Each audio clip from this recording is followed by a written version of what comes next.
This is the Creality CR10 SE, or it will be when I'm done building it. Ready? Yeah. Okay.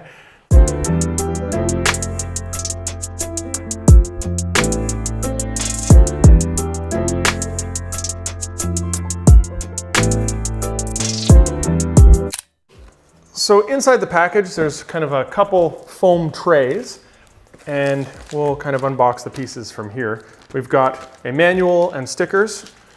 We've got a sample size spool of filament. I don't use those. If you watch any of my videos, it's kind of a pain to kind of have that sit on the spool holder. May as well just use a full-size spool. We have assembly tools and a USB stick. I think these are probably flush cutters. Yep. And then we have the screen, spool holder, part of it. There's the other parts. We'll just insert them and twist. Get ahead of ourselves already. There we go. There's also a filament runout sensor attached. We've got the power cord. There's a little, I think it's a flat cable retaining clip. Goes near the X-axis motor, I think. And be careful with this one. And a LED bar. And buried in here, there's a clogged nozzle, a nozzle unclogger. I've never known what these are called, but you ram this down through the hot end and squish any clogged filament out the nozzle. Lifting straight up and out, we have the uprights here. Put the gantry upside down. There we go. So it's mostly pre-assembled. It's just going to be a couple bolts. And then we have the base. So this is my first time seeing this machine. I'm kind of a fan of this finish on here, to be honest. I know it's just aesthetics, but I'm a sucker. And blue's my favorite color. But it's just kind of a nice departure from the all black look that we've seen. And this kind of looks futuristic, though I wonder how much all of this shroud and everything adds to the weight of the hot end. But that's a topic for another day. So looking at the build plate here, we have powder coated spring steel. We have a magnetic base. It has 8 kind of little disc points here, and I'm wondering if these are kind of calibration or leveling points. We'll see. Let's take a look at the manual and see what our steps are for assembly. So the first step, it says, is to attach the light bar here to the top of the gantry frame. This makes me a little nervous because I'm worried about when I'm assembling the rest of this that I'm going to break this fragile little piece here, but I'm going to follow the instructions anyway. So just kind of line that up with the top of the frame. And then these 2 silver screws here, these are M5 by 8. We're going to use these, 1 on each side. Oops. And grab the right Allen key. It's never the first one you grab. And these screws just go right in here and into that top cross member. We need to connect the electrical connections. So under here, there's this guy. This is going to be for the filament runout sensor, so we're not using that one. Over here, there's the one for the light. It only goes one way. So this wire here is going to connect. We will tuck this one kind of behind the lead screw. Connect these, it only goes in one way.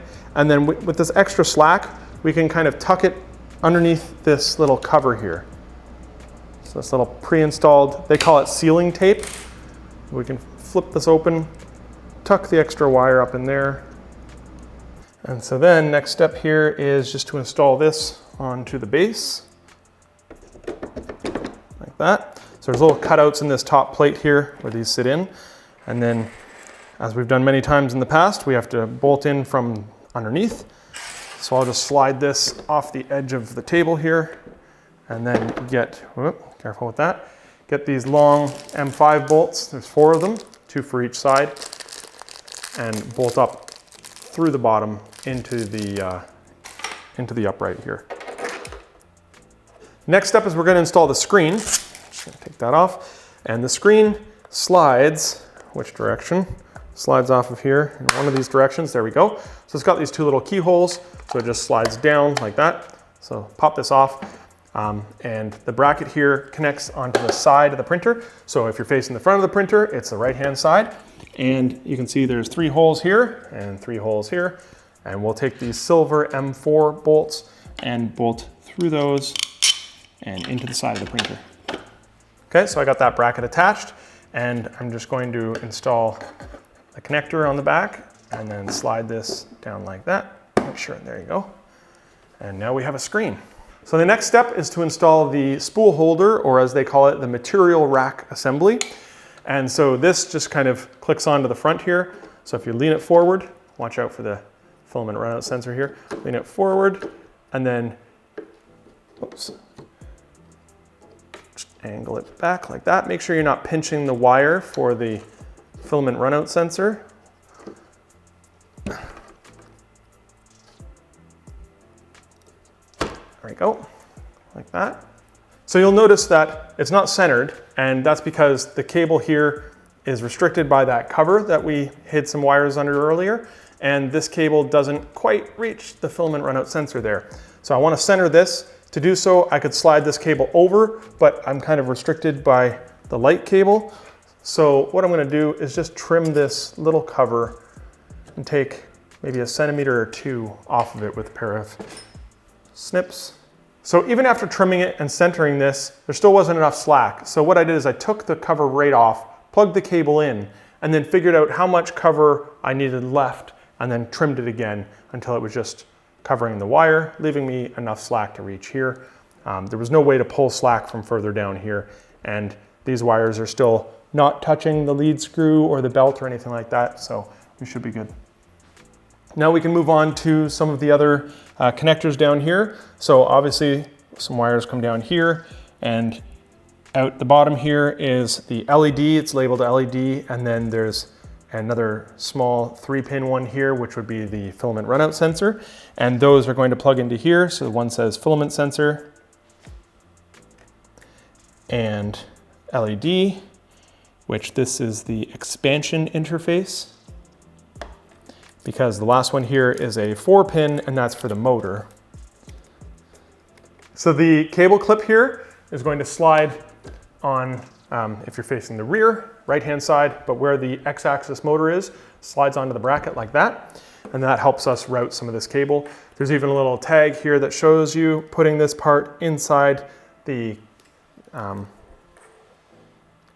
says, fix a flexible flat cable on the clamp of the Z-axis by the specific marking on the sleeve. So essentially, that piece here goes inside the little hook part of the bracket like that. And that just leaves us with, whoops, like that. That leaves us with this for the X-axis motor. It's labeled X with the little tag on it. And this would be for the hot end. And let's flip this around. And the hot end here has a little route. Maybe I can lower this. Has a little route at the back here for the wire. It even says, please don't plug or unplug this when they are energized. So make sure that the printer's turned off. What we can, this is the extent of where it will need to go. So we'll plug this in, and then we'll just slide it in that groove.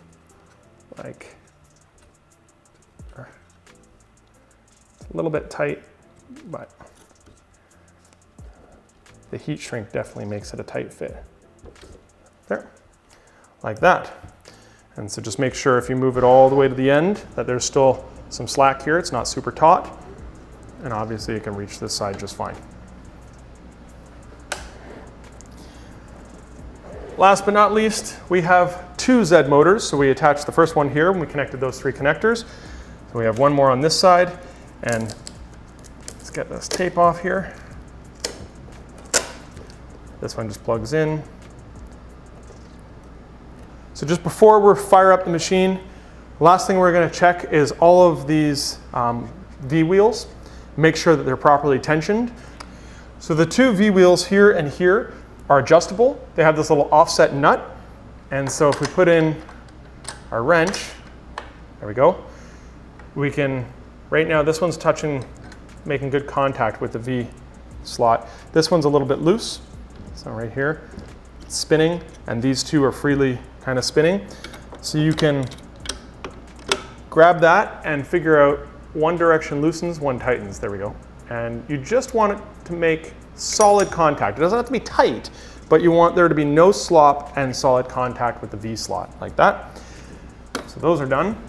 On the X-axis here, we don't have to worry about that. One of the nice things about this printer is it's using a linear rail on the X-axis. So there is, I mean, some of the linear rails do have some minor adjustability, but really there's nothing to be done there. It's a very accurate linear system. And we also have a linear rail on the Z, so there's nothing to do there. And if you just want to double check, there should be no play, in either of these mechanisms, so we're good. Normally, if you had V wheels and your bed was kind of slopping around, you'd be able to feel that, and you'd do the same tension adjustment on those, just checking with your finger and spinning them. So before you try to turn on your machine, there's probably a little sticker over this little hole right there, and that's where the voltage selector switch is. By default, they're coming shipped set to 230. That means in a region where it's 230 or 220, then you're fine. Sorry, 220. But here we're 110, and so the printer might turn on, but the moment you go to like preheat something, it's just going to turn itself off. There's just not enough juice there. Just switch that switch to match your voltage. So we switched it over to the 110 side, and now we'll be ready to plug it in. We're greeted with the Creality logo, and you might have heard there the probe extend a couple times. And we're going to go through the initial setup screens on the printer. Okay, first things first, let's select our language. Next step, we're going to read the privacy policy and agree. Now we'll select our printer Wi-Fi here. And then we'll hit next step. We're going to choose our time zone, so we're Eastern Standard Time. And now this is binding the Creality cloud. Not sure why it says we're not connected to the Wi-Fi. I wasn't going to attach this to my Creality account using the app or anything anyway, so I'm going to hit skip for now. And now that's going to do a self-check. So make sure the printing platform is on there, and then it'll take around 11 minutes. So we'll hit start. So it's going to heat up the nozzle, it's going to heat the heat bed, it's going to do an auto leveling sequence. And this last one is optimization of vibration vanes. So this would be input shaper on Clipper. So while this begins the auto leveling sequence, I'll mention a few things. You might notice that there's no switch here at the end of the X. There's no switch at the end of the Y. It's actually just using like resistance checking. So it kind of bumps against those stops on the ends here, and then it knows that's the end. So no longer having a physical switch. And similarly, on the nozzle, the probe and the nozzle might be at different heights, or they definitely are at different heights. And that's called the Z offset, that delta between those two heights. And normally you have to go through a bit of a process to figure out what that delta is and calibrate that. It does that for you. It actually taps the nozzle against the bed, and then it knows the nozzle's touching. And then it probes the bed and it figures out what the difference is between that height for you. So you don't have to do any of that now. So now that we've finished the auto leveling sequence, you can probably see here that it's jiggling back and forth, and it's going to jiggle at a faster and faster rate to kind of cause resonant vibrations in the machine. And it will basically tune those out, and that's what Input Shaper is doing right now. You should hear like the tone of the vibrations kind of go up in pitch as it gets faster and faster. All right, so the self-test is all completed. That's good. We can see the temperatures kind of dropping here. So we'll just go over the interface a little bit here. On the side, we have two USBs. One of them we can obviously use for loading some pre-sliced files. On the home screen, so we see the temperatures, we see the fan status, our Wi-Fi is connected, we see the temperature graph. If we go to the settings menu here, so we have, again, the hot end, the heat bed. We can turn the motors off, which allows us to manually move them by hand. we can home the X and Y, which it kind of locks us out while that happens. So once we've homed the X and Y, then we're free to move the X and Y in whichever direction we like, you know, in whatever increment we like, 10, 30 millimeters, etc. If we home the Z, we could do the same with the Z as well. At the top, there's like tabs here. So right now we're in the movement and temperature tab. If we look at extrude and retract, so we can heat the nozzle up to this temperature, and then we can extrude or retract. If we go to cooling, we could turn the model fan on or change the percentage that it's at. The folder, this is where we're gonna view and load our files. We'll come back to that one in a moment. So under the gear, we have system, network, and camera. So we don't have the camera equipped here, but if you did, you can set some time-lapse settings, I think. There's also AI detection for that first layer detection, and you can see the list of videos, but we'll skip by that for now. Network, we're already connected, so we don't need to come back here. We can see I'm connected to the printer Wi-Fi, and there's my IP for this machine. And we would use that IP to monitor, control the printer remotely. System, so we've got the brightness for the screen. The screen's gonna turn off after 3 minutes. We're on English. We've got the beeping sound every time I press a button. The self-test, so that's what we just did. We went through that self-test sequence. We've set our time zone already. This is where we could go back and attach it to our Creality cloud account by scanning the QR code. Version detection, so this is the version of our firmware. So we're 1.1.0.21. And if we tap on this, it should do a lookup to see if we have the latest version, and we do. I always check that before we proceed. If for some reason we want to reset it to factory, we can. And to see more information, we can hit about. It gives us some more information here. Under little Android, it's just the FAQ and the online manual and some log entries here. So if you're doing some troubleshooting, you might want to look at that. And back to the folder. So on local, so the onboard memory, we don't have any files right now. If I look at the USB drive, we've got 3 precise files here that we can use. So a 3D Benchy, which is going to print in under 20 minutes. We've got a filament guide, and then we've got a scraper. So we're going to print each of these maybe a couple times. And we'll just want to override the temperature for the hot end for something that's appropriate for whatever material we put in. We are going to use PLA, but there's kind of a wide range that different PLAs melt and properly print at. So if I hit this one, typical Benchy, says about 14 minutes. The hot end is going to be at 220, which for the Cicada that I'm running, that's fine. And 60 degrees on the bed, that's normal.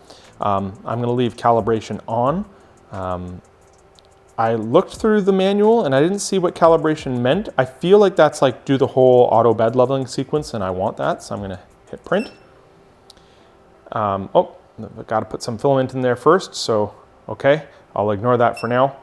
So just so that I can continue past this screen, I loaded the filament. I'll hit print. It now detects that there's filament in there, and it copies it locally. So now if I look at here and look at local, we've now got that file that's been copied across. This is the home menu once you've loaded a file and it's starting to print. We've got the hotbed, hot end, fan, progress meter. This kind of lights up in blue as it goes across. It's not really representative of where you are in the print, but just, it's 50% highlighted, so it's about 50% done. It's kind of a nice little graphic. And we can pause or stop it at the bottom there. And at the top, now that the temperatures are set, we can see the set temperature and the current temperature. So it's currently 42 and it's moving up to 60. And here, hot end is about 70 and it's going to 150. It hovers around 150 until the auto bed leveling sequence is done. And then it goes to the full temperature of 220. So with that, we'll come back after we've had a little bit of time to play with it and show you the resulting prints. Okay, we're back with our 3 test prints, and one of them I printed twice. We'll cover that one last. So we have our Benchy, and it turned out fantastic. I want to say it was just about 17.5 minutes, somewhere around there. So not quite the 14 that it showed on the preview there. And it turned out fantastic. The overhangs are perfect. The cooling worked well. That's something that I forgot to mention is the cooling on here, the part cooling, is only a single fan, but it's a high RPM fan. It's moving a ton of air. It is noisy. Moving air just causes noise. It's how it is. But The shroud kind of directs the air around the nozzle, so it's not just hitting the front of the print. It's kind of engulfing 3 sides and then exhausting kind of out the back. So obviously the back side of the nozzle, as typical, is really not getting cooled. But some of those shrouds that are only cooling from the front, if you're moving side to side, it's not really getting cooled in all directions, or if it's moving rear to front, as it lays down the plastic, that plastic's not getting cooled by a fan in the front. That's not really helpful. So that worked fantastic, which is good to hear. And when you're printing at those speeds, you have to cool really quickly. So this turned out great, and it looks like ImageShaper did a very good job tuning out those resonant frequencies. You would typically see the ghosting around the hole in the hull here. That's a spot where the nozzle is kind of coming from inside the hull to the outside as it goes around, and it will cause that kind of ringing, and that's where you'll see the ghosting along here. It's not perfect, but it's very, very good. And then the scraper. So there's this scraper here, and it's just printed flat on the bed, which is great for bed adhesion. Not so great for like gradual contours like this. So you will see the layer lines on the top here. That's just the reality of 3D printing, and it is 200 micron or 0.2 millimeter layer height. So you will see that kind of graduation between those layers. But it turned out great, printed fast. It is actually surprisingly kind of sharp on the front there. Not sure what I'd use it for, but maybe I could use it for taking some prints off of there. And then the filament guide holder. So I printed this a few times. The first time it actually came right off the bed. And I thought, that's probably on me. I had my greasy fingers on here. Let me wipe down the bed with isopropyl, degrease it, and make sure it's clean, and print again. And I printed again, and it stuck that time. And when I came back, it was warped. So it was this one. And what I noticed is, and you'll see a picture here on the side, is the first layer that it's putting down, especially since this is raised off the bed, is support material. And you would normally want a pretty dense first layer of support material. Some people even use a raft or like a solid layer to make sure that that first layer is good and stuck to the bed. And they had kind of a crosshatch pattern that was very, very, very light, very thin lines. And as a result, that's very low contact surface between the filament and the bed itself. And that came detached, and this warped kind of as a result. So I printed it again. And this time it didn't warp, but it almost kind of came unstuck. And so it was kind of moving around a little bit. I don't know if that's exactly why, but on both of these prints, there's an identical defect. And you can probably see it clear as day there, and probably see it in the still shots, is there's this one bulged line on this side, and it's kind of a sunken in line on the other side. It's one layer that is like shifted. And it's kind of, 3/4 of the way down the bottom. I can't really determine why that happened, but it was only on this model. I never saw any defects on, I actually printed 5 of those benchies, but my son stole the 4 white ones. You can't really see the contours on white anyway, so that's no big loss. But none of those benchies, none of the other prints had any defect like this. So I'm gonna blame this model for now. And what this seems to be is it's got these little triangular notches in here, and it's to clip onto here, like that, slides in the rectangular notches. And that way, when you throw your spool of filament on here and it's spooling up this way, the filament can come down through here, and it kind of like guides it into the filament runout sensor. Is it needed? No, but if they're gonna do demo prints, I prefer something functional or at least interesting rather than kind of typical mundane prints. Sorry, Benchy, typical mundane, but you're a necessity. In my opinion, since a CR10S was my very first printer, they've come a long way in the CR10 line of printers. They have a timing belt at the top, keeping them both in sync. We have a significantly different hot end assembly than we did back then with our direct drive, the Sprite extruder, the auto bed leveling where you don't even need to know what a Z offset is anymore. They've really kind of reduced that barrier of entry for a fully featured printer, to just get started right out of the box, basically. Very little assembly as well. So hopefully you found all that useful. Remember, like and subscribe, and ring that bell to get notified when we upload more videos like this. Thanks for watching.